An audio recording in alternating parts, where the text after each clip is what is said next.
सभी को नमस्कार। मैं फिर से हाजिर हूँ आपके सामने एक नई वीडियो लेके। आज का मेरा टॉपिक है मासिक धर्म और उसके रोग, जिन्हें आप पीरियड्स भी बोलते हैं। तो महिलाओं के गर्भाशय के अंदर जो होता है, दीवार होती है, दीवार पे एक झिल्ली लगी रहती है। उस झिल्ली में रक्त एकत्रित होता रहता है प्रति मास। गर्भ में संतान के आने पर झिल्ली में पाए जाने वाला रक्त बच्चे के शरीर के गठन में काम में आता है। अगर ऐसा नहीं होता तो यह प्रतिमास टूटकर रक्त के साथ शरीर से बाहर निकल जाती है। तो इसे ही हम मासिक धर्म का नाम देते हैं। किशोरावस्था में प्रतिमास गर्भाशय गर्भ धारण के लिए तैयार होता है।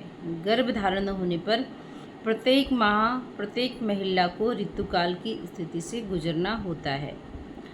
साधारणतः भारत में 12 से 15 वर्ष की आयु में मासिक धर्म शुरू हो जाता है, जबकि ठंडे देशों में ये क्रिया देर से होती है। हमारे वहाँ भारत जो है गर्म जलवायु वाला देश है, इसलिए क्रिया जल्दी शुरू हो जाती है।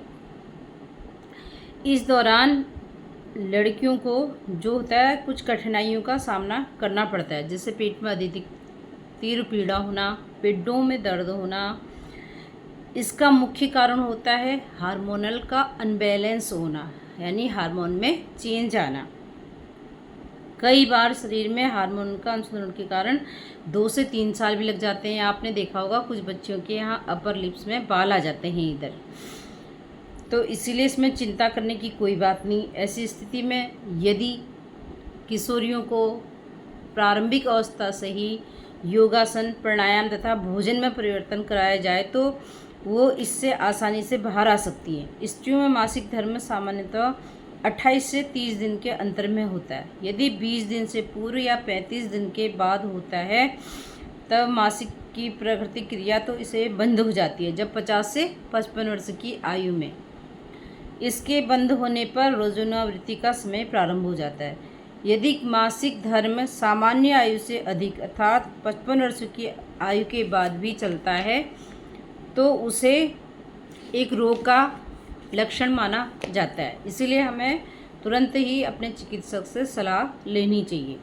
ऋतुस्राव का मानक समय जो होता है 3 से 5 दिन का होता है। कुछ स्त्रियों में इससे ज़्यादा भी रहता है, कुछ स्त्रियों में 3 से 7 दिन तक भी रहता है। तो इसे रोग की श्रेणी में लिया जाना चाहिए। इन दिनों स्त्रियों के शरीर में 250 मिलीलीटर रक्त का स्राव होता है। यदि बहुत अधिक या बहुत कम होता है तो उस अवस्था में इसे रोग ही माना जाएगा, या एकाएक बंद हो जाता है। मान लिया आपको एक दिन पीरियड हुआ, फिर दूसरे दिन बंद हो गया, तो उसे भी रोग माना जाएगा।